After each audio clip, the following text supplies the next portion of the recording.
Today, we're going to be talking about the pros and cons of living in Houston's inner loop. If you're trying to choose between living in the inner loop area or one of the many suburbs, then stick around because we've got the absolute top reasons to live here and some things you're going to need to take into consideration and some of those things that you're really going to need to think about before you make that decision. So stick around and we'll be getting to it right after the break.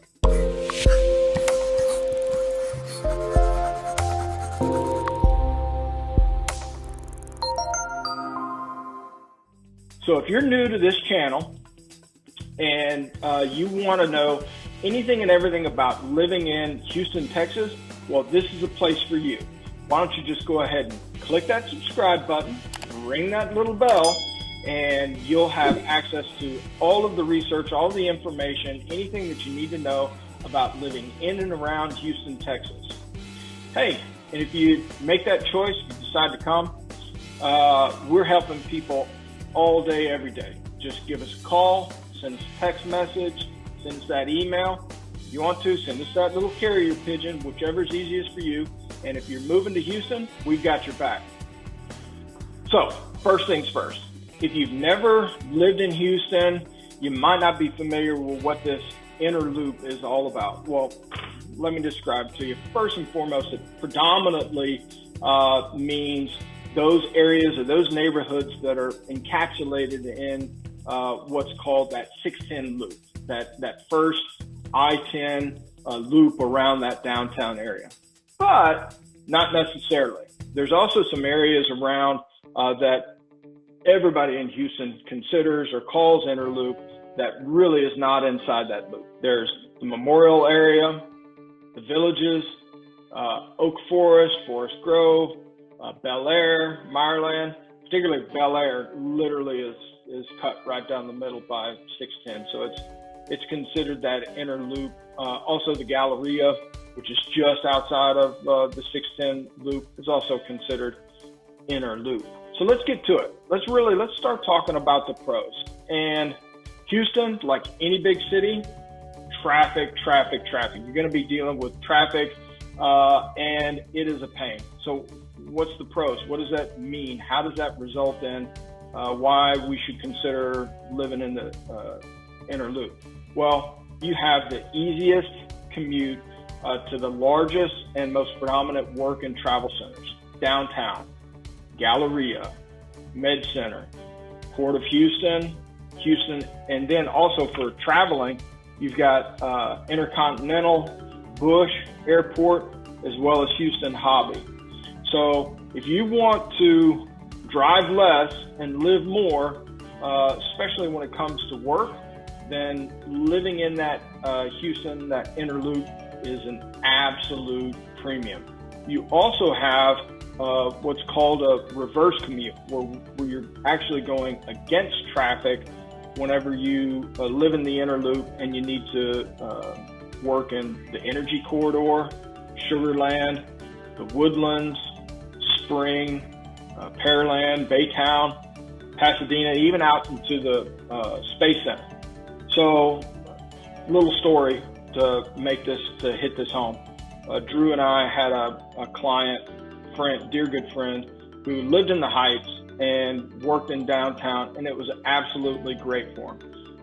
And well, he worked in the energy section, and his office took him out to the Woodlands. He's like, well, I really don't, it's not that bad to reverse commute, but I like being very close to work. So decided to sell here in the Heights and be right next to his work there in Spring. Well, what happened? Oil crashed like inevitably it does, got laid off, and well, his next job was out in Katy. And so all of a sudden he went from being super convenient, super close, to having to sell his brand new house, brand new construction within a year, and then move out to Fulshire. Well, moves out to Fulshire, transfers to another job, and he's back in Greenway Plaza, back in the inner loop. So now he's having to commute again, or be forced to sell again. And so if you live in that inner loop area, I'm not going to say it doesn't matter where you work in the Houston area, but it gives you so much more optionality and so many different places where you can work and commute relatively easy and avoid a lot of those traffic issues that are common within Houston or any other major city. Number two, or the next thing is much like being close to work, well, you're also close to sporting events. You've got an easy Uber ride home, or you can leverage Houston's metro to go to the rodeo, football, baseball, basketball. Let's talk a little bit about rodeo. For those of you who haven't been here and would wonder why the heck would I would put the Houston rodeo or the Houston livestock rodeo as the number one thing, well, let me just give you a little bit of a clue in on this one. When you look at economic impact, let's say the Houston Texans, right? Love them, big fan. Well, you're looking at a total of 16 games in a pro season at best, half of those at home. So you're talking about 8 home games. That's 8 Sundays, right? That may or may not be full. That definitely the only thing that's going on around it is some tailgating and some private parties. So when you look at the overall economic impact and then compare that to the rodeo is in town for 3 solid weeks, talking 21 days. And then in that stadium, when it comes to the rodeo, it's not sold out every time, but I tell you what, it sells out a heck of a lot more often than the football team does. So you're talking 21 days. Then not only that, you've got the rodeo, you've got the livestock show, you've got the fair going on around it. And so when you look at the total economic impact or the size of the rodeo in comparison to even the pro team, like the Texans, it's not even in the same league. So it's a great event. If you come, you live in Houston, you have to go to the rodeo. It's just a sports and entertainment experience that is unique to anywhere in the world.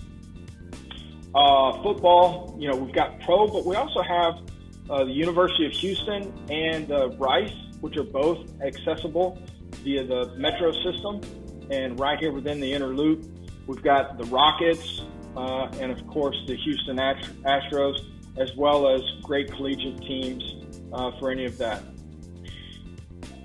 Easy access to the vibrant culture centers. We have the museum district, the theater district. So if you want to go and have, a night out at the opera or a day at any one of the number of museums, the convenience factor, the ability to go and do that and catch an Uber ride or catch a metro is just unparalleled as far as living within the inner loop. Same thing for shopping centers. You've got the Galleria, you've got the River Oaks Shopping Center, you've got Rice Village, as well as the Highland Village areas. I don't know about you guys, but I love food. And the Houston food scene is absolutely legendary. And of course, if you're coming from outside of Houston, I'm sure you're going to think about Tex-Mex and barbecue. And don't get me wrong, those are legendary. They're great. They're going to be the best Tex-Mex and the best barbecue that you've had. But even people like Anthony Bourdain, he was quoted as saying, Houston's a wonderland of strange and diverse. And he absolutely believed that. This city features ethnic and cuisine from all over the world and James Beard Award-winning chefs. So the dishes are going to be unique. One example is, one of my personal favorites is BB's Cafe. It's founded by an old family friend of ours, Brooks Bosler. And what he did is he took the food that's around here normally, that Cajun, Gulf flavor, and did this fusion blend back in with this Tex-Mex Southwest. And you can't find it. You can't find it anywhere else in the world. They have about 7 restaurants here. but Houston also has a wide variety of pubs, cafes, cocktail bars, and you can just go have a good time and be really, really convenient by catching an Uber, catching the metro, back to the house or back to your local neighborhood. Anytime that you need to have a little workout or have a little walk, Houston, for those of you who don't know, is called the Bayou City. And so because they have all these bayous, and a bayou is basically a very slow moving river, almost non-moving river. And because we have all these bayous that work their way through the city that you can't really build on or do anything, Houston has invested over the years into these wonderful bayou parks. And those bayou parks are all connected and into the neighborhoods and into the downtown area by bike trails. And I'm going to cut in just some maps and some pictures and some video so that you can see what these are like. But, you know, it's taking what is a natural land feature and really utilizing it to the best of Houston. And you just can't get that out there in the suburbs.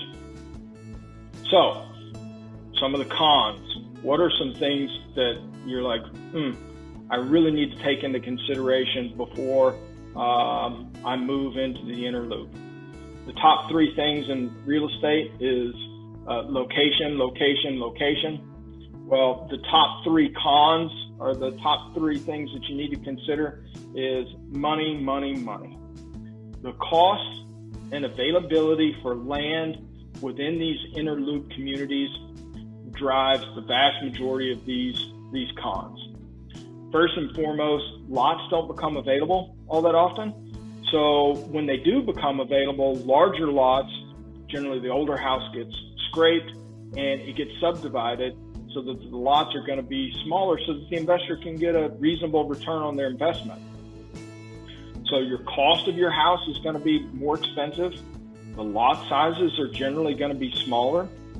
And also, because the lot sizes are smaller, the choice and availability and the cost of the different choice and availability is going to be driven by the architecture. Generally, you're going to see more multiple level homes, not nearly as many of these large, expansive ranches with the large outdoor space. It's really going to be more 2-story, 3-story, even 3-story with a rooftop deck for some of your outdoor space within it. And also, because of the streets, you know, there's been so much development, there's been so much, there's pockets and areas within this inner loop where parking is just difficult. Parking for yourself, parking for guests that you might have over to entertain. So it's something that you're going to need to take into consideration. So the cost and availability for land drives each and every one of these factors. The next thing is also the taxes. So the tax rates between inner loop and some of the suburbs can be very similar, or most of the time your tax rate in and of itself is going to be lower because you're not going to have as many what's called MUDs, municipal utility districts, which is a kind of a hidden tax. And then also your school bonds, which is kind of a hidden tax. But when you factor in the MUDs and the school bonds, your tax rates are probably even going to be higher out in the suburbs. But what makes taxes sort of a wash is that the property values within that inner loop are generally so much higher that the actual dollars that you're paying in property taxes ends up being very similar, if not more, when you're here in the inner loop. But what you have to ask is, okay, so I'm going to be paying just as much or more in property taxes in the inner loop. What do I get for that money?